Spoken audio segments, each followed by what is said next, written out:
like walls work, separates violent people from the rest of us. Look at El Salvador. Their president rounded up all the gang members, threw them in a high-security lockdown. El Salvador went from the murder capital of the world to one of the safest countries. They have a lower murder rate than we do. Investigative journalist Nick Shirley went down to El Salvador to check the mega prison out. Watch this. It is the biggest and most up-to-date prison in all of the Americas. It is capable of holding over 40,000 inmates, and it is home to some of the most dangerous people in all of the world. This prison was specifically designed to incarcerate any gang member that has any affiliations with gangs such as MS-13, Barrio 18, and they are responsible for crimes such as murders, extortions, kidnappings, narco-trafficking, drug dealing, any crime that you can possibly think of, these people inside have committed. Nobody's ever escaped this prison. There are 8 different buildings that are designated to the prisoners. The sides of the buildings are the size of a football field, absolutely ginormous. And if you were to try to escape Secot, it literally would be impossible. Not only are there 2 walls you'd have to hop over, and one of those walls is 27 feet high with an additional 9 feet of electrical fencing that is at 15 volts. But it's not just about making sure nobody gets out. They don't want any contraband getting in. Inside this jail, you get absolutely no service. These prisoners have absolutely no contact with the outside world, and they have no way of getting a hold of anybody. And the reason why they cut off the self-service here inside this building is because gang members used to be able to run their gangs from inside these jails. However, with these new rules that they have implemented, such as cutting off the service, these gang members have absolutely no contact with the outside world. I then went through the first of many security checkpoints. And now they're going to do another check with us to make sure that we are not bringing anything inside of this jail. They're going to pat me all the way down, and they're even going to check my socks to make sure I don't have anything inside my shoes or my socks. Before we entered into the main cell of the prisoners, we had to go through one more security checkpoint. The scanner will literally scan the entire body to make sure there's nothing on the neck, inside the stomach. They'll literally check anywhere inside of the body to make sure that they're not bringing any sort of plastic bag that could be filled with powder, any weapons, anything like that family members or friends might have tried to bring gang members in the past. Now it is impossible for anything to even enter. And here's what it looks like once you're inside.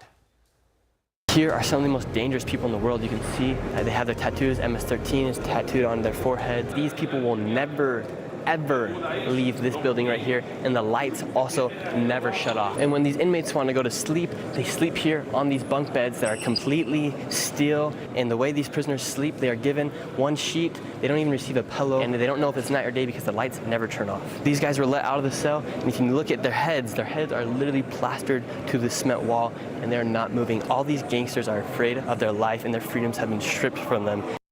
Shirley talked to some of the gangsters. Watch this.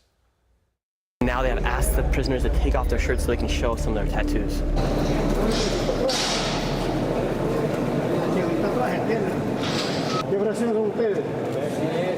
¿Y todavía se sienten orgullosos de ser bandero?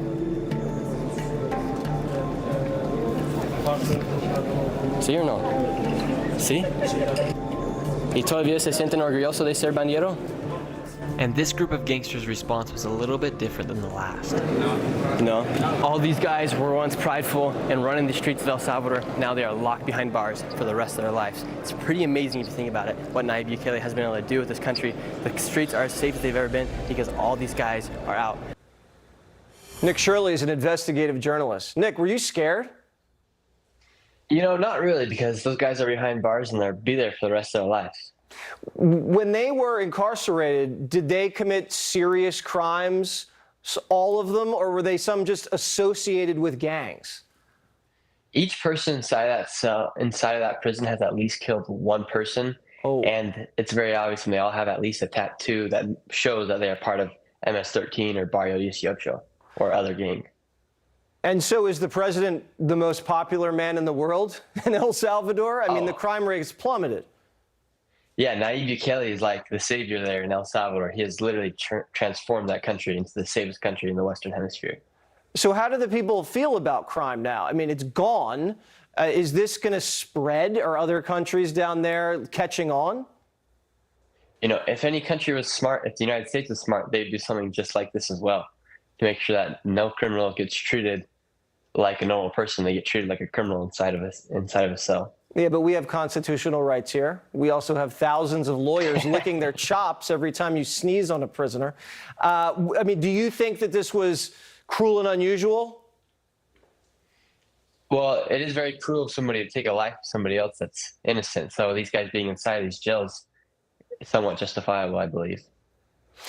Do you guys notice the change? I saw you talk to some of those people. They weren't proud. Were some of them still proud?